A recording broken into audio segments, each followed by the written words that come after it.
everyone, and hello to all the viewers and listeners out there. This is me again. My name is Jellie, and you're watching Your Word Today. Hindi na po ako magpapaligoy-ligoy pa. Let me start by sharing with you. Our word today is from Psalm 139, verse 13 to 14, and it says there, "For you formed my inward parts, you knitted me together in my mother's womb." Verse 14, "I praise you, for I am fearfully and wonderfully made. Wonderful are your works." When we think of ourselves, or when I think of ourselves, I often ask myself this question. So, siguro kayo din. If not all of us, most of us for sure have asked this. Am I enough? Or am I good enough? We ask this question, you know why? Because sometimes we doubt ourselves of our worth. We always find faults in us then sometimes. So we think we're not good enough, we're not doing well, we're not up to par with the rest of the people, with the rest of them. We always see our flaws, and we get insecure with these flaws. And also sometimes we are the number one critics sa sarili natin. Tayo mismo yung nag-criticize sa sarili natin, no? The greatest enemy of me is me. Nag-rhyme. Probably because we always want perfection. No? Gusto natin perfect tayo lagi. And also, one of the reason I think is also we live in a society that set a standard for beauty, for intelligence, talents, and whatnot. Dahil doon, nabababa yung self-confidence natin. We think less of ourselves. But let me tell you, you are exactly enough. You know why? So, that's what I'm gonna share with you. I'm gonna prove to you with this word that I am sharing with you, coming from God. Number one, why you are enough, you are good enough, you are exactly enough. It's because you are God's workmanship. It means you are a work of art. You are God's work of art. Imagine, hindi ka lang putyo-putyo, hindi ka lang ginawa kung saan-saan, no? But you are God's workmanship. And everything about you is important, is unique. Your body, your mind, your feelings, you are therefore valued. Importante ka. Importante ka kung ano man yung, kahit man may mga failures ka, may mga pagkakamali ka, may mga pagkukulang ka, shortcomings, that doesn't mean hindi ka na importante, hindi ka na enough. You are still enough because you are God's work of art. You are unique. Everything about you, plinano yan ng Diyos. You are made with a purpose. Ginawa ka ng Diyos dahil may plano siya sa iyo, may purpose ka sa mundong ito.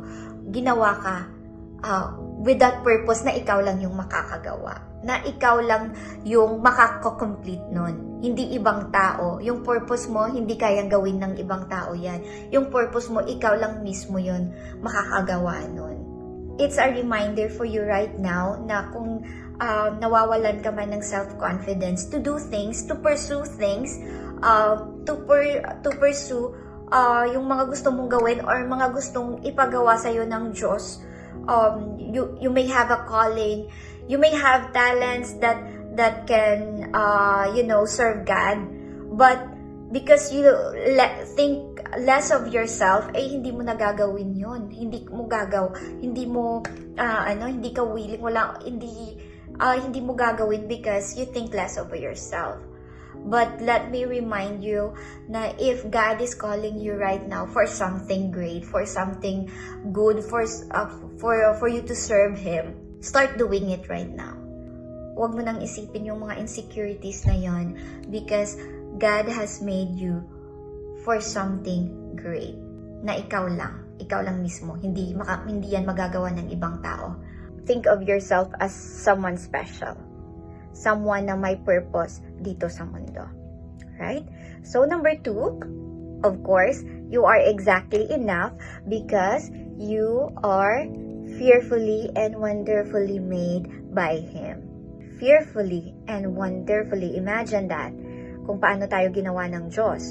fearful, wonderful. So, fearful, actually, fearful, katakot-takot.